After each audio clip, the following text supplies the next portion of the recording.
Policing, you're only supposed to look at things in black and white. There's none of that in-between stuff. For me, it's been more than just black and white. As a society and as a world, we're changing. As a policing institution, regardless of where you are, you need to change.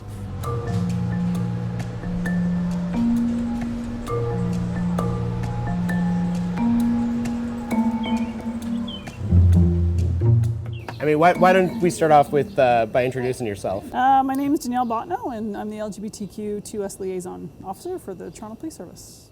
And maybe just give folks a little bit of a sense, like, what does that entail on a day-to-day basis? The bigger question right now is what doesn't it entail? Yeah. But it kind of changes on a day-to-day basis. Obviously, I'm the direct line between our service and the community. I'm assisting and supporting the homicide investigation. I do a lot of training internally, externally, internationally, speaking about specifically our relationship with the community and what we have in place to support the community. But what was your experience like, even kind of just starting out and then continuing on the force? Right. I had a good story. I was always out. I think it's always easier for queer women to come out on the job and be themselves than it is for queer men. And then there's another layer when it comes to the trans community and gender nonconforming, right? I get asked a lot, especially when I go into the schools, is it tougher being gay on the job or is it tougher being a woman? And I'm gonna say that's probably tougher being a woman still than gay, right? But 7 years ago, I was approached by a staff sergeant and he's like, I think you should put your name in for the LGBTQ liaison. I said, nope, I'm good, thanks. Yeah. And he goes, do you want to think about it for a sec? And I wasn't going to, and he said, no, honestly, go take some time to think about it. I can tell you that it's been the most rewarding position that I've been in. And regardless of what's going on in the last 6, 9 months or 2 years, I wouldn't change anything. So I just wanted to kind of go back to that time, say around 2 years ago, and this public debate really seemed to kick off with Black Lives Matter at the 2016 Pride Parade. Right. When it was announced that Black Lives Matter would be leading that parade, I had several phone calls from colleagues saying, we need to get them out of the parade. I said, time out. A, it's not our parade. Secondly, they have every right to be there, and they were invited to that space. So let it be. The day that it happened, we were just about to get onto Bloor Street to get to Yonge, and we were stopped. I had colleagues coming up to me going, we need to go drag them out of there. I said, oh, time out, we don't. I said, again, this isn't our parade, it's Pride Toronto's. They have a permit till 6 p.m. If we need to stand here till 6 p.m., we're gonna stand here, right? We had Orange is the New Black float in front of us, we had music, we were fine, right? So even your own colleagues, you're kind of, it seems like the instinct is to push it to 11 right away. Right. People have to remember, anybody has a right to protest here in Canada, right? That's reality. Just because they're protesting us doesn't mean that we go drag them off the streets. That's just not reality.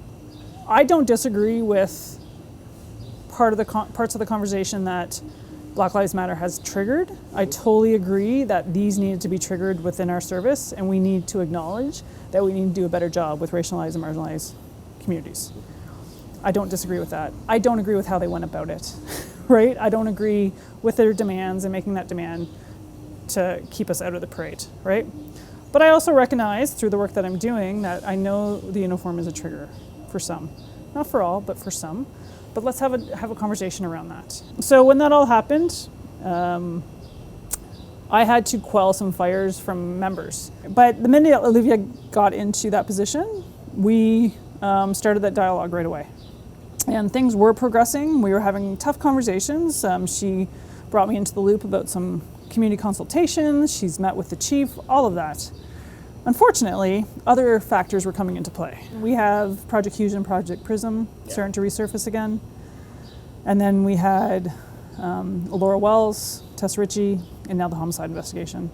So it's a multi-layered conversation that over 2 years I think is a lot for any one service to take on, any one community to take on. Right? So let's talk about that for a minute. There was a sense, I think, even at that time, before we knew about the alleged serial killer, that people's concerns within the community weren't being taken seriously. And a lot of folks are saying, look, if these were people who were missing from Rosedale of a certain kind of economic class, the police response would have been different. I don't think we did the best job that we could have. The accused, and I really don't want to use his name because that's just giving him more media, but he targeted them for a reason, because of that racialized piece. Leading into all of this, even prior to Pride, we've always had a conversation, how can we increase reporting? Why are members not reporting, right? And I get our history with the community, but I'm trying to figure out how we can break down that barrier, because we need to. Whether it be in relation to gay men that go missing, trans community, I hear it all the time, I see it on social media, and I get why people don't report to us. I get when they see reports in the media that a father was kind of turned away from reporting his trans daughter, right? I get why people don't report. I don't think it's a perfect world by any means, and I think we have to take ownership for where we've messed up. One of the things that you've been mentioning is this need for conversation, right? And what I hear from a lot of community members that I speak to, people who are very critical of the way the Toronto Police Service has operated in the city, they say that they've been having these conversations for decades, and that things don't change, and that actually the conversation ends up being a kind of stalling tactic to not have to implement that real change, that substantive change that can be a real difference for people who are the most marginalized in the city. What do you say to that? Well, conversations are only effective if, in my opinion, if we actually are listening to the voices of the community, right? And I've heard the same dialogue from community members. We have put together a very labor-intensive community outreach strategy, because we do recognize that what has taken place in the past hasn't necessarily been the most effective. Part of the conversation, once they do have us speak, there's a bit of an education on the part of the community as to what we've actually done. Because I think some people don't think we've ever done anything and that we're still stuck in a 20, 30 year ago kind of mindset sometimes. And they're actually pleasantly surprised what we have in place. The sense that I get is that people would be more willing to kind of give the police, maybe not the benefit of the doubt, but the time to go through those processes. One, if they were more transparent. Yep. But two, even when those processes come out and it's clear that a police officer did something wrong, I never see cops kind of saying, yeah, that was wrong. That shouldn't be done. We've had, I think, one police officer in Toronto since the early 90s, since the SIU was brought in, who has been convicted in a shooting. That happened recently, James Frasillo. Yeah. And I don't see police officers in that case, after a conviction even, saying like, look, that was wrong. Yeah, it's a tough part of the culture change that needs to be changed. Will it ever change? I don't know. Obviously what he did was completely out of line, right? But I don't think any officer would ever come out verbally and say that for numerous reasons, because of the culture within the policing institution, right? I mean, when the AIDS comment came out of 51 Division by one of our colleagues, I worked with communications around a tweet to apologize. And this was when a video emerged of a Toronto police officer cautioning a community member with a camera to not go close to somebody who's being arrested, saying that, be careful, you might get AIDS. Yeah, because they're spitting. He's going to spit in your face, you're going to get AIDS. So corporate communications called me and they're like, do you think we should put this together? I said, absolutely. And when we rolled out that apology via Twitter, I got flack from my colleague saying, we threw our colleague under the bus. And I said, oh, time out. He threw himself under the bus when he made that comment. Regardless of why he did it, or he wasn't, it doesn't matter. The effect that it had on our relationship with the community was just another one of those dialogues in between Pride, in between missing men, in between homicide, right?